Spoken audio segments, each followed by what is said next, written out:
It's time to accelerate. Hi, I'm your host, Andy Paul. Join me as I host conversations with the leading experts in sales, marketing, sales automation, sales process, leadership, management, training, coaching, any resource that I believe to help you accelerate the growth of your sales, your business, and most importantly, you. Hello and welcome to the show today. My guest is Jack Malcom, president of the Falcon Performance Group, and also the author of two great books, Bottom Line Selling and Strategic Sales Presentation. He's a speaker, sales thought leader, author, trainer. Jack, welcome to the show. Thank you, Andy. It's great to be on. So take a minute, introduce yourself. I already gave a little bit of a summary, but tell us what you do and who you do it for. Andy, my main work is in sales training, consulting, and coaching for the B2B complex sale. So my clients are large Fortune 500 companies that have sales forces, can be anywhere nationally and even internationally. It seems like you're spending a lot of your time these days just looking at your website and your reading, your blog and so on about effective communications, persuasive communications. Absolutely. It's interesting how my journey has transpired. I've been involved in sales training now for 24 years. I'm going on 19 years with my own company. And about 10 years ago, a client who had been a student in one of my sales training classes about 10 years prior to that called me up and asked me to do some communications training for his team of engineers. And I told him I didn't do that. I don't work with engineers and I don't teach communications. And he said, well, you communicate pretty well, so just teach them what you do. So being one of those folks that will do things, will try to be responsive to clients if the remuneration is there, which is a fancy way of saying, if you got the money, I'll figure it out. I said, okay, I'll do it. And as a result, that's turned into being a larger and larger part of my work. And so what was really it's now that you've gotten into it, what have you seen as sort of the problems, the communication problems that companies are having that you're addressing? Well, the biggest communication problem that people have is that they don't think about the listener or the target or the client, whoever you want to call that person. They don't think about the other person's needs. They don't think about how the other person is receiving the information. They're so intent on getting their point of view across or getting out what's in their head that they don't pay enough attention to how's it being received.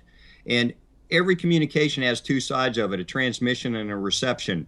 And if you're not paying attention to reception first, then I don't care how good a speaker you are, it's just not going to work out as well as it could. Yeah, I have this quote I have in one of my latest books about John Steinbeck saying that people really only want to hear stories about themselves or things they're interested in, right? And if it's not about them, then they don't listen. One of my favorite things that I like to do in my classes is I will ask people how many of them have kids, and most people will raise their hands, and I'll say, how many of you like to talk about your kids? And almost everybody raises their hands. And then I say, how many of you like to hear other people talk about their kids? And just about every hand goes down. Oh, that's a great story. I'm going to have to remember that one. Yeah. So this is not just about external communications with clients and customers and so on. This has as much to do with internal communications. one of the things I focus on is time. How do we compress the time to make things happen? And communication is such an important part of that. Right. Exactly. And I've been focusing lately on what I call lean communication. And it's all about using lean manufacturing principles and applying it to the communication process. And what you want to do, and this ties in very much with what you say in your book, is deliver as much value with as little waste as possible. Mm-hmm. So give us an example of how that works. Well, the way that works is that if somebody asks you a question, for example, give them the answer and then give them additional detail if they need it. The problem with most people is that they want to apply so much context before they give the answer that people get lost. And that was actually the triggering event when my first client called that said he needed help with the engineers is I asked him, what's the major problem you face? He says, when I ask them what time it is, they want to tell me how to build the entire watch before they even give me the answer, if they even get to that. Interesting. So why do you think that is? I mean, it seems sort of almost, I don't know, contrary to what you sort of experience oftentimes with salespeople, is that they oftentimes don't know enough about their product or service really to be even that useful to the customer. So what are they talking about if they don't have the specific domain expertise? Well, and that's the problem is salespeople generally have the expertise on their own product or service, but they don't know how to connect it to what the client needs. And my favorite two words of all, I'm actually fairly well known for this among my clients. I'm the so what guy. Right. And basically, I tell people, if you take a green magic marker and mark on the palm of your left hand, so what? And when you find yourself talking to the client, just look down and remind yourself that the client wants to know, what does this mean to me? And why should I care? Mm-hmm. I remember one of my first sales training classes, one of the exercises we had actually was to give a presentation to the group, and they were all trained. If we were, talking about something that wasn't relevant, if we gave a factual statement without a follow-on benefit or associated benefit statement, is that all shout out, so what? I think that's the most valuable exercise you can give anybody. Right. I mean, you learn very quickly that if you just have sort of mindless recitation of facts, that you're just going to be drowned out by so what. Exactly. Well, it's a good exercise for people to remember is to write it on your hands. I mean, if you're going into a sales call, is to remind yourself. Even better, prepare before that call so that you don't even have to ask the question and they don't have to ask the question. Well, which brings up an interesting point is and this is really important for the audience to remember is I think it's always beneficial for, especially if it's like a first call on a new prospect or something, is practice with your peers and your colleagues in your office what you're going to say and the questions you're going to pose before going out and talking to the customer. Get that feedback. Preparation and practice, absolutely critical. So is there a way for a salesperson to self-assess or for a manager to assess the effectiveness of their communications? I mean, other than obviously the numbers aren't coming in or, business isn't happening the way you want, but, a specific case, if you're evaluating individuals, how do you go about that process? There's two ways to do it, and both of them are painful for the person doing it. One is to ask people that you trust and ask them to be absolutely honest with you and ask them how you come across. That can be really painful to do. Second is videotape yourself giving a presentation and go back and watch it. And many times you will spot things that other people either won't spot or won't tell you about. And the tools are there to make it very easy to do that today. I mean, you can Sure they are. Record yourself off your laptop, for goodness sakes. Sure they are. And people have to realize that sales is very much like athletics, except most of our practice as salespeople is done during a game. We're actually doing it in front of clients.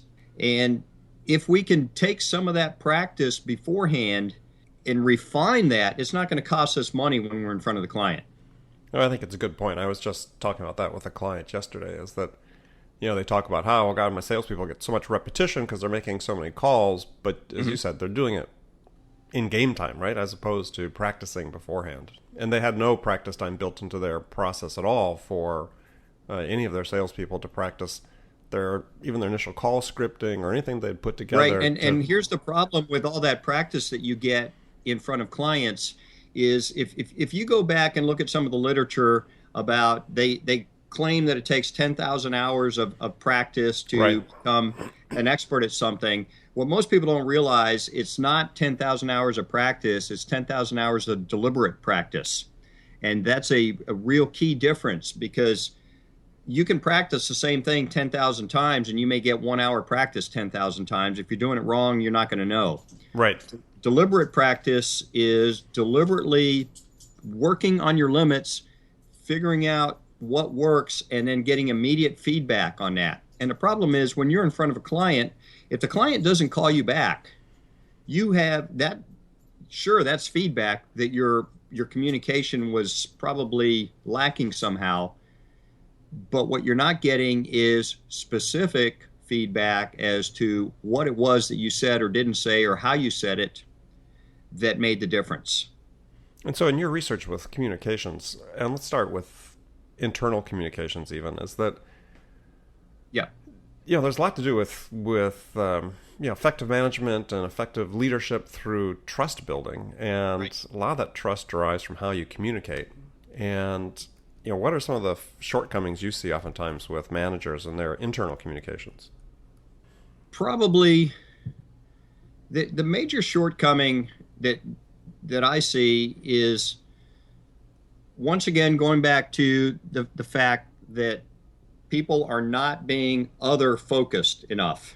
I call it outside in thinking, especially as you rise through the management ranks.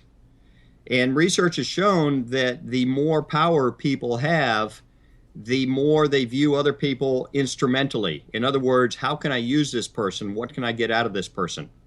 Interesting. So they're not, when you're at a lower level and you're communicating upwards, you're much more focused and self-aware as to how you're coming across. As you move up, you become less self-aware because you don't care as much. So And that's when you should be caring. right. Interesting. Huh. I'm thinking about the dynamics, let's say, of even communicating within a family, right? I mean, are kids more sensitive to how their message is received by the parents versus the way the parents are concerned about how their message is received by the kids? I'm not a child psychologist, so I don't know the answer to that. But I do believe that kids are very conscious of everything their parents do or say, even when you don't think they're watching. So you never know.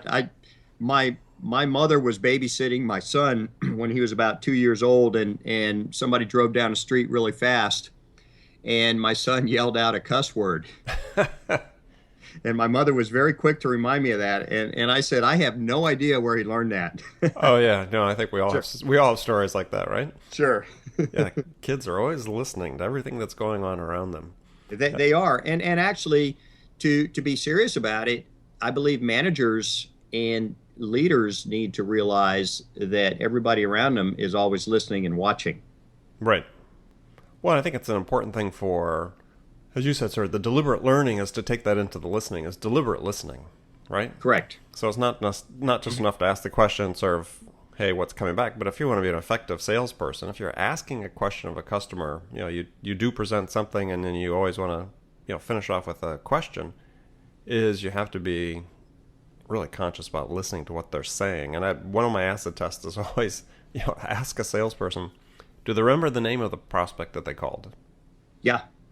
Right, because they get in a conversation a lot of times and they forget the name of the person because they're so focused on what am I going to communicate as opposed to how am I going to interact with this person. I've seen that.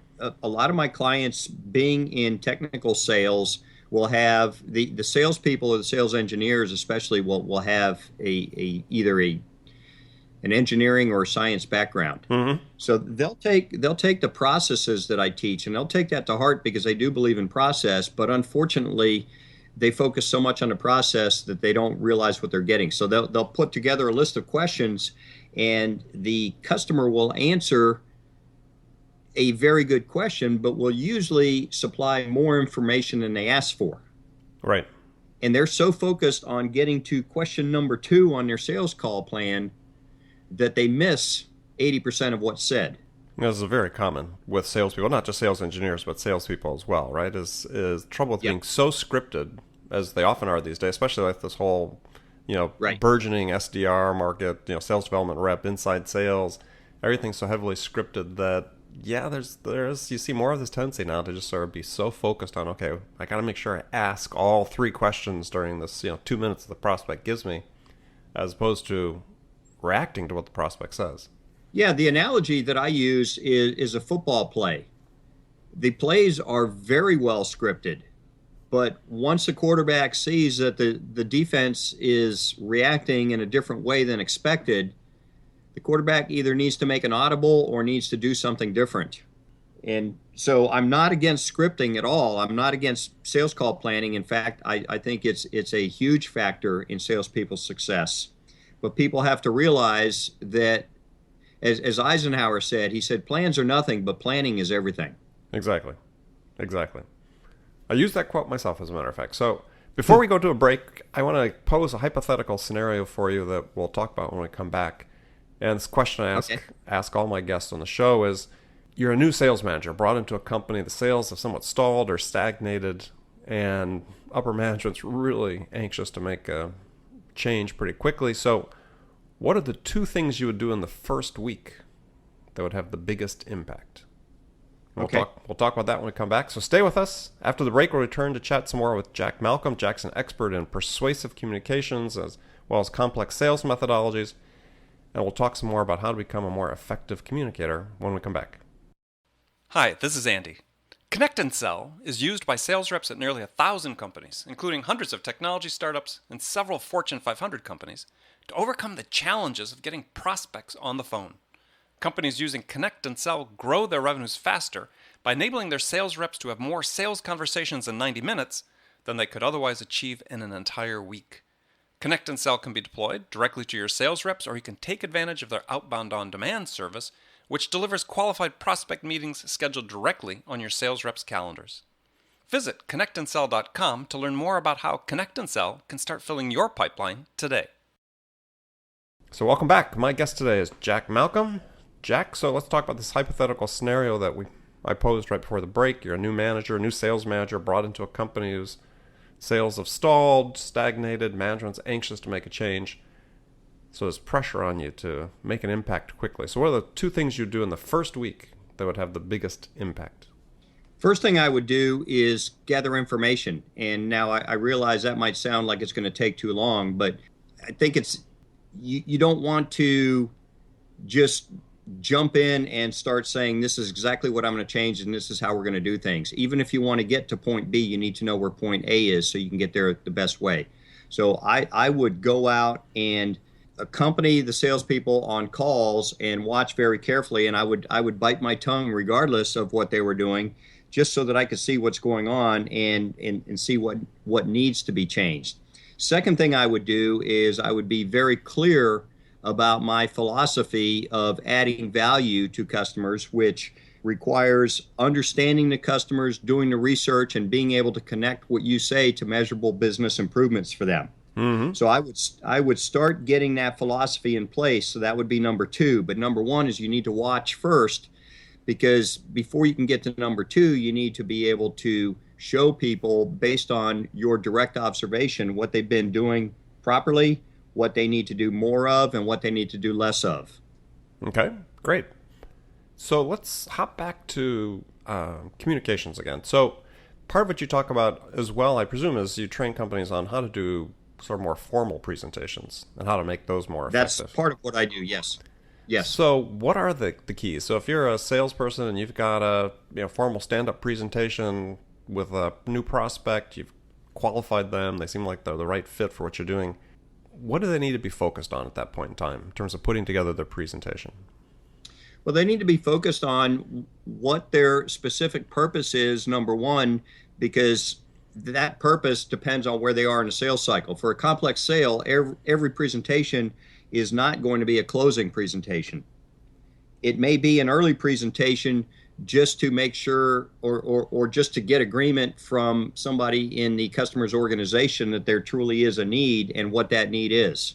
Mm-hmm. So you have to figure out your purpose, and then you have to figure out why your customer should allow you to achieve your purpose. So what I say, it's the what and the why. And that what is, you need to do X, which is either buy my product, or you need to put a team together to review the situation. You need to put a team together to agree to a pilot. You need to put together the requirements, etc., whatever it is. And this is why you need to do it. And the why requires a lot of work. The why might require, you're losing money, your competition is beating you, there's change in your industry that you're not adapting to as quickly as you could, there are certain risks that you are not taking, that you're not either mitigating or you're not averting, and there's problems or opportunities that you're either not facing or not taking advantage of. Right. And if you're not prepared, you have these opportunities to present to prospects. If you're not prepared, you're just injecting time and really the potential for losing the opportunity, right? I mean, falling behind the competitors if they're more prepared and more effectively communicate at that stage in the sales process. So what should people be focused on in terms of when they actually are presenting in front of the prospects? They've got their content, they've, thought about the points that you just brought up in terms of relating it to the specific outcomes they want and what the next steps and what the ask is in there. What do they really have to focus on in terms of the presentation itself at that point? Well, they need to focus on beginning their presentation the way they put it together, and then focus on the audience's reactions to their questions. Once again, it goes back to the fact that if your presentation is too scripted and you're losing the audience, or you're telling them things that they already know, and if you're not paying attention to them, you're not going to know that. Mm-hmm. And you're going to sound just like everybody else. So while I believe in preparing very carefully for your presentations, it's just like a sales call plan.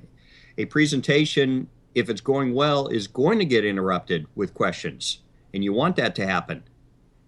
So pay attention to the audience, especially to the decision maker in the room.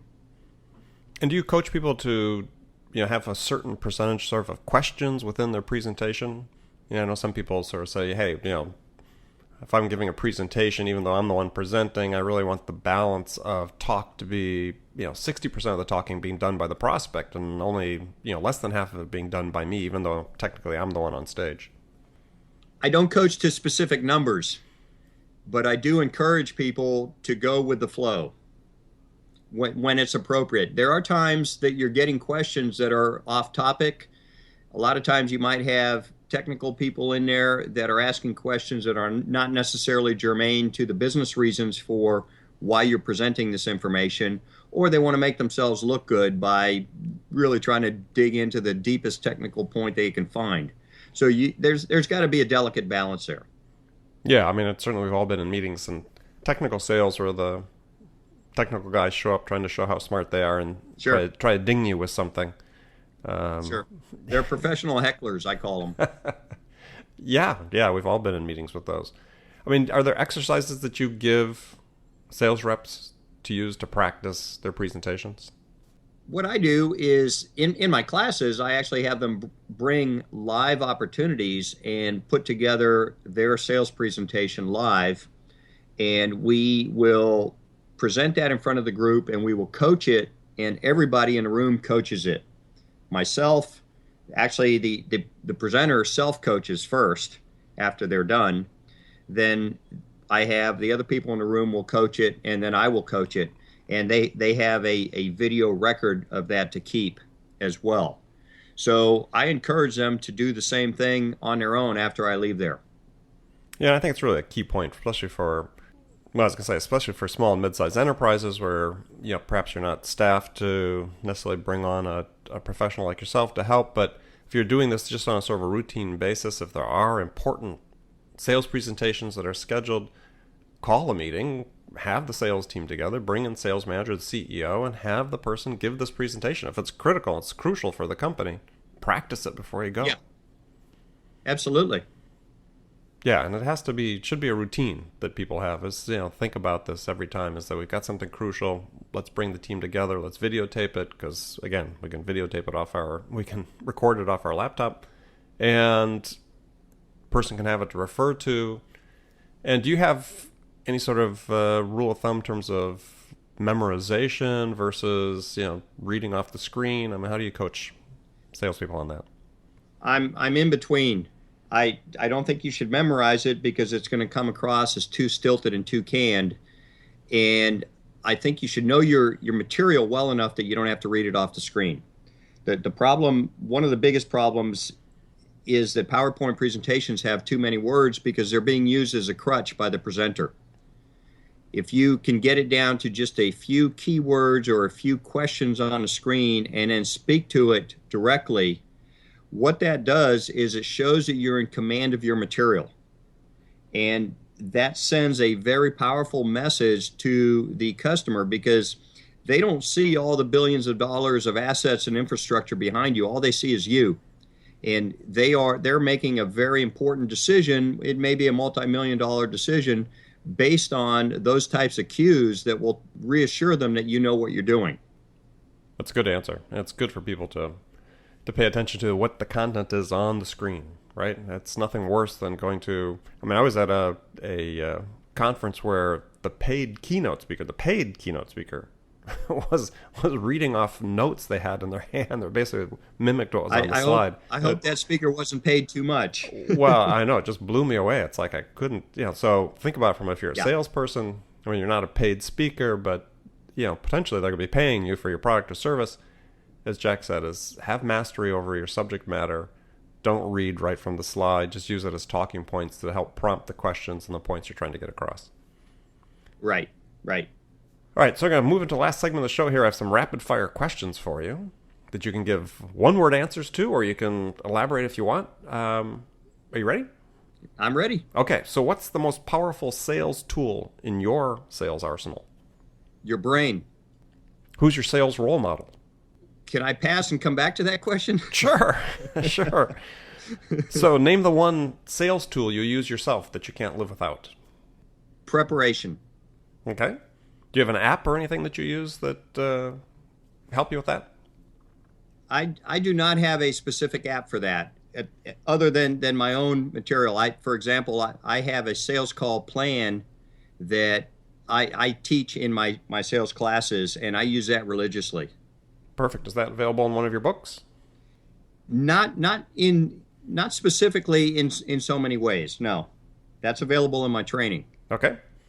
Well, we'll give people an opportunity to get in contact with you after the show. And what's the one book that every salesperson should read? Mac Hannon's Consultative Selling. What's your favorite music to listen to psych yourself up for a sales call? Classic rock. Classic rock. Do you have a particular band?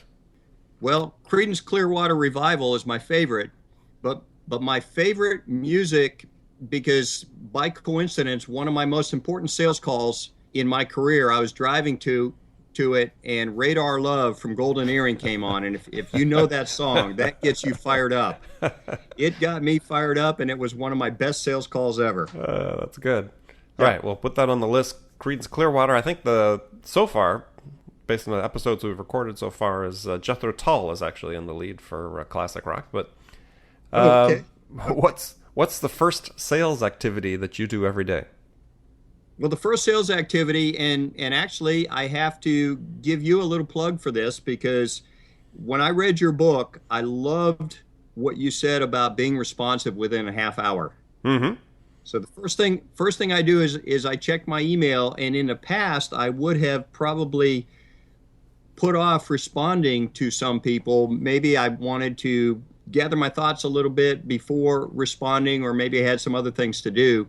And now the first thing I do is I try to respond as quickly as possible. And then one of the best things, and I stole this from you in your book, is I apologize for not responding faster. Yep. And it's amazing how many times people have thanked me or commented on that comment. Yeah, it makes a difference, doesn't it? So, Well, that's great. So, Jack, tell people how they can get in touch with you. Best way to get in touch with me is to go to my website, jackmalcolm.com, and that's JACKMALCOLM.com. Got all my contact information right there. Yeah, and make sure to follow Jack's blog, too. That's jackmalcolm.com/blog. Good read about especially communications, good stuff. That's such an important part of everything we do every day. Is you just can't stress hard enough that we have to become better at it.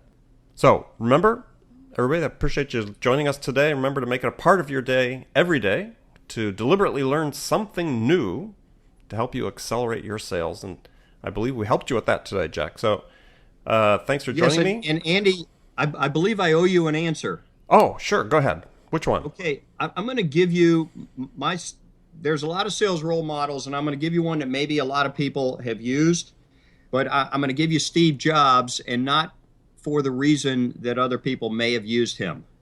Go ahead.